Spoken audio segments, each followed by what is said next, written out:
Welcome back to the Murder Tapes Podcast, Season 4, Episode 8. Wilson and I have had a really rough couple of weeks because we just lost our dog Gummy Bear.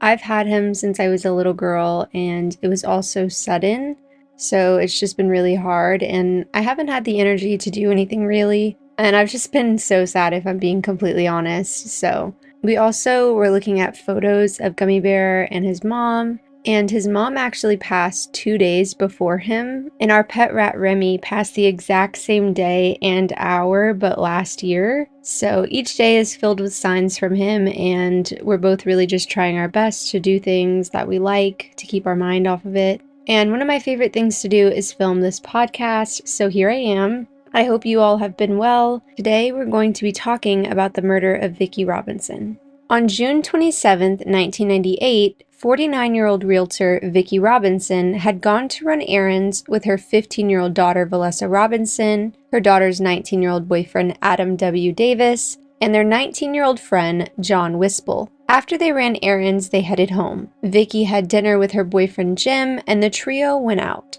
At 11:20 p.m., they made it back to Vicki's, and all of them went into Valessa's room. Jim was getting ready to leave when he decided to ask Adam and Jon if they needed a ride home, but they declined his offer. Instead, Adam and Jon used their bicycles to go to Denny's, located at Stall Road in Dale Mabry in Tampa. Later in the night, Valessa snuck out of her mom's house and met them at Denny's. They all left Denny's in hopes of finding someone to sell them drugs, and they ended up buying LSD, taking it, and returning back to Denny's. While at Denny's, Valessa said that the three of them should kill her mom. Originally, Jon thought that she was joking, but Adam and Valessa started planning how they were going to do it. They decided they were going to inject her with a lethal heroin dose so that it would appear she overdosed. When they made it back to Vicki's, they waited outside to ensure they wouldn't wake her. After a while, Jon and Valessa went into the house and opened the garage door. Once again, they waited for a little bit to make sure Vicki wasn't awake. Valessa opened the keyless entry to her mom's van and grabbed the set of spare keys. Adam then put the car in neutral, and Jon and Valessa pushed the car into the street to ensure she wouldn't wake up. She was completely unaware of the situation. Adam then drove to his friend's house and told them he was looking for enough heroin to kill someone and make it look like it was an accident. They weren't able to find anyone to sell them heroin, so Adam decided to buy a syringe and suggested that they fill it with bleach and an air bubble. They went back to Vicki's, but parked the van several houses down. The trio then entered the house, and Adam told Valessa to get some bleach and a glass so that they could use both the bleach and air bubble to inject her. Valessa got the bleach, and Adam filled the syringe and grabbed his folding knife. Adam and Valessa headed to Vicki's bedroom. While Vicki was in the kitchen, Adam placed her in a sleeper hold, a kind of chokehold used to render someone unconscious. He then injected her with the syringe that was filled with bleach, but it wasn't affecting her visibly. Adam decided to grab a knife and stabbed her. All of them heard moaning in the kitchen, so Adam proceeded to stab her 2 more times and attempted to break her neck. After a couple of hours passed by, the three of them cleaned the kitchen using bleach and towels. Adam then put Vicki's body in a trash can and placed it in her van along with shovels, a hoe garden tool, and drove to a wooded area so that they could bury her. They were unable to dig deep enough to bury Vicki's body, so they covered her with leaves and planned to return later. Once they made it back to her house, they stole her credit cards, any cash she had, and an ATM card. Unfortunately, Valessa knew Vicki's personal identification number. Over the next 3 days, the three of them stayed in Ybor City in Florida and used Vicki's money to get tattoos and stay at different motels. They also used her money to buy a bucket, trash can, and 20 bags of concrete. Their plan was to dump her body in a canal. Jim Englert, Vicki's boyfriend, called the police to report her missing. One of their friends alerted Adam that both him and Valessa were on the news, so the three of them decided to flee to Phoenix, Arizona, and they never went back to get Vicki's body. Vicki's credit union was able to track her credit card usage, leading to the three of them being arrested in Pecos County, Texas, after a high-speed chase. Valessa was sent to a juvenile detention center near Midland, Texas, and Adam and Jon were taken to Fort Stockton. The very next day, Vicki's body was found in the woods just a few miles from her home. Lieutenant John Marciano and Detective James Iverson, who had been working on the case in Hillsborough County, arrived in Texas early on the morning of July 3, 1998, just after Adam, Jon, and Valessa had been taken into custody. Since Valessa was being held near the airport, the officers chose to question her first.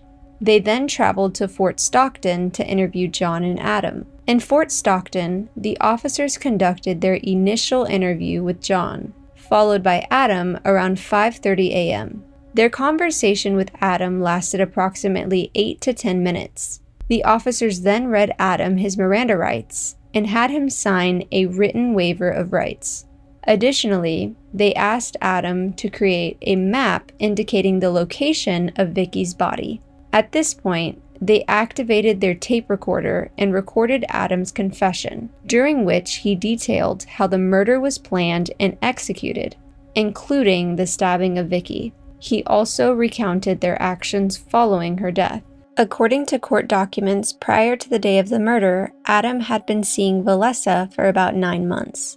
It's important to note that Vicki was struggling with the fact that her daughter was dating Adam, because he had previously spent 6 months in jail for theft and burglary. Valessa was known for being a troubled teen who often ran away from home and lived with her divorced mom, Vicki. In 1997, Vicki arranged for Valessa to undergo an evaluation under the Baker Act. The Baker Act is a law in Florida that permits the involuntary evaluation of individuals in the midst of a mental health crisis. It is also referred to as the Florida Mental Health Act. As for Jon, I couldn't find anything about his childhood or statements on how he acted around his peers. However, in June of 1999, Jon agreed to testify against his friends and went into detail about what they did that night. Before we get into those details, I'm going to play audio of Jon's interview. Never understood the reason why. Tears in his eyes, and nearly 16 years later, Jon Whispel still questions why he agreed to Valessa Robinson's plan. But he followed Valessa, only 15 at the time, along with her boyfriend Adam Davis. They went to her Carrollwood home, and he helped murder Vicki Robinson. She's innocent. She was a nice woman. The 49-year-old's last moments burned into his memory. Whispel handed Davis a knife after Davis injected her with bleach. I hear like a sob saying why. A voice he hears every day, a question he can't answer, but maybe can prevent another mother from asking. It's why he agreed to speak. So what is your message? If there's any kids out there looking at this, look up my case, review my case, see what I'm in prison for. 19 at the time, he agreed to a plea deal, avoiding the death penalty and agreeing to testify, his own mother urging him to do it for Mrs. Robinson. He has not seen either accomplice since deputies caught the trio in a high-speed chase in Texas, 6 days after Robinson's murder. He just wants to get home and do whatever he can to live a productive life. From that day until the day I die, if I can stop one person, one teenager, troubled teen, from doing what I did to come to prison, I will do whatever I can. So that was just parts of the interview. The rest of it was in a document that I have also included in this episode, where he mentioned taking LSD, going to Denny's, and hearing Valessa say she wanted them all to kill her mother. He also noted that Adam attacked Vicki, and at one point, Valessa held her mother down. He also admitted that he handed the knife to Adam, but didn't watch what he did. Jon said that Adam came back to the room with bloody hands and said, quote, "The bitch won't die," before mentioning that he stabbed her. A prison inmate that traveled with Adam mentioned that he labeled himself as dangerous. He would tell other inmates that he cut up Vicki and called himself and Valessa the Romeo and Juliet of the 90s. Hillsborough Circuit Judge Cynthia Holloway would say, quote, "Imagine the fear and anxiety the victim consciously endured. Choking, injection of bleach, eventual multiple stabbing, and then being left to bleed to death. Valessa Robinson faced trial and was found guilty of third-degree murder and grand theft auto. On May 30th, 2000, she received a sentence of 15 years for the murder charge and 5 years for the theft charge. Unfortunately, she was released in 2013. I'm going to play audio of family friends reacting to the news. It's been hard, real hard. It's been 15 years since these two last saw their friend alive. In 1998, Vicki Robinson was brutally killed in one of the most high-profile murders this area's ever seen. 3 people, including Robinson's own daughter, Valessa, just 15 years old at the time, were convicted. But within hours, that formerly long-haired teen will be released from prison earlier than expected. And tonight, Robinson's friends can't help but feel conflicted. In all honesty, I feel like she's just spent the rest of her life behind bars. Bonnie Smith says she was one of the last people to see Vicki alive, and her life really hasn't been the same since. I actually feel sorry for Valessa because she lost the best friend that she'll ever have. Her friends aren't angry, they're disappointed in the justice system. They believe Valessa should have been convicted of first-degree murder and not third, telling us tonight they believe she was the real ringleader. Even though she's being released from prison, she'll never be released from what she has done. With old photos and memories now all that's left, they each struggled to look ahead, aware of what they believe their friend would have wanted.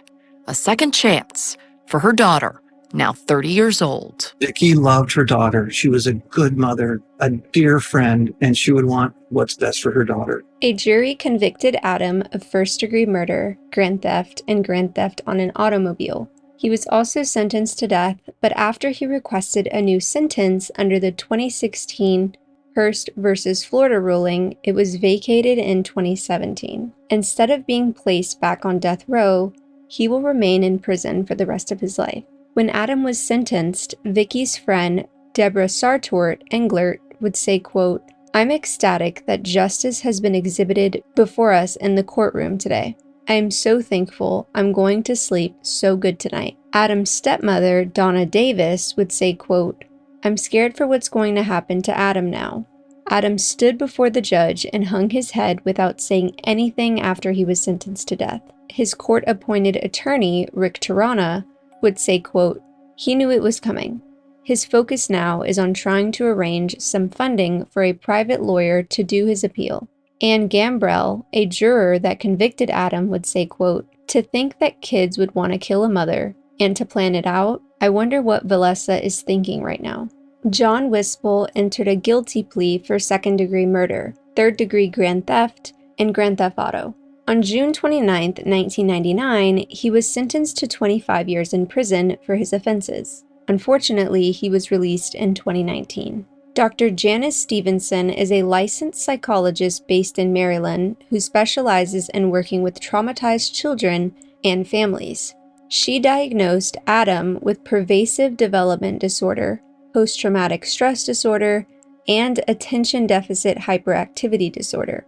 Pervasive developmental disorder, also known as PDD, and autism spectrum disorder, is a group of developmental delays that affect both social and communication skills. Post-traumatic stress disorder, also known as PTSD, is a mental health condition that develops after experiencing a traumatizing event. Attention deficit hyperactivity disorder, also known as ADHD, is a neurodevelopmental condition marked by ongoing patterns of inattention, hyperactivity, and/or impulsivity. These traits can disrupt daily life across various domains, including education, employment, and social interactions. These conditions made him susceptible to dependent romantic relationships and created fears of abandonment and loneliness. Additionally, Dr. Stevenson conducted a thorough review of Adam's childhood development and concluded that there had been a widespread failure stemming from inadequate parenting